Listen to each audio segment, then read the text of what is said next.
Menteri Koordinator Hukum dan Keamanan Mahfud MD ikut buka suara soal beredarnya video Hakim Wahyu Iman Santoso yang membahas persoalan kasus persidangan Verdi Sambo dengan seorang wanita. Saat ini persidangan kasus pembunuhan berencana terhadap Brigadir Nofriansyah Yosua Huta Barat dengan 5 terdakwa termasuk Verdi Sambo tidak lama lagi masuk agenda pembacaan tuntutan dari Jaksa Penuntut Umum. Menurut Mahfud, beredarnya video tersebut perlu dilihat dari berbagai segi. Bisa jadi pelanggaran etik jika benar terjadi. Kedua, mungkin juga video itu dipotong-potong dari rangkaian pembicaraan sehingga timbul kesan tertentu, kata Mahfud seperti dikutip dari akun Instagram miliknya @mahfudmd pada Jumat 6 Januari 2023. Alasan lain menurutnya adalah teror yang coba dilakukan orang tertentu kepada hakim. Ia menyebut tidak tertutup kemungkinan video itu merupakan bagian dari upaya untuk meneror hakim agar tak berani memvonis Sambo dengan vonis yang berat.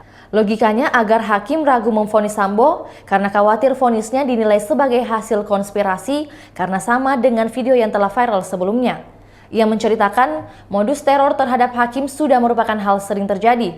Mahfud pun mengaku pernah mengalami kejadian serupa saat masih menjabat sebagai hakim Mahkamah Konstitusi. Dia bercerita saat mengadili perkara Pilkada Gubernur Maluku Utara, ia pernah mendapat teror serupa.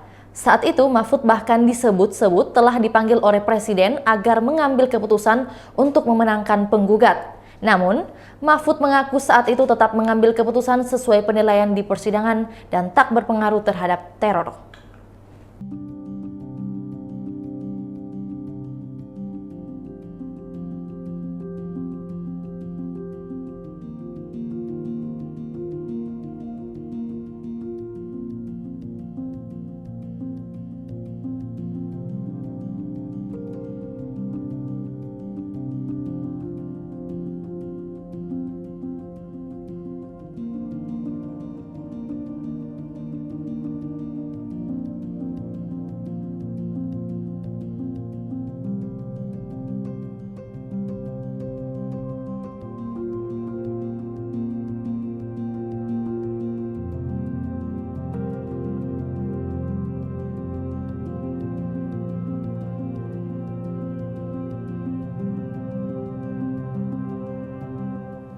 Itulah tadi berita hot news kita pada hari ini. Saksikan berita hot news lainnya hanya di kanal YouTube dan Facebook Tribun Timur. Terima kasih sudah nonton.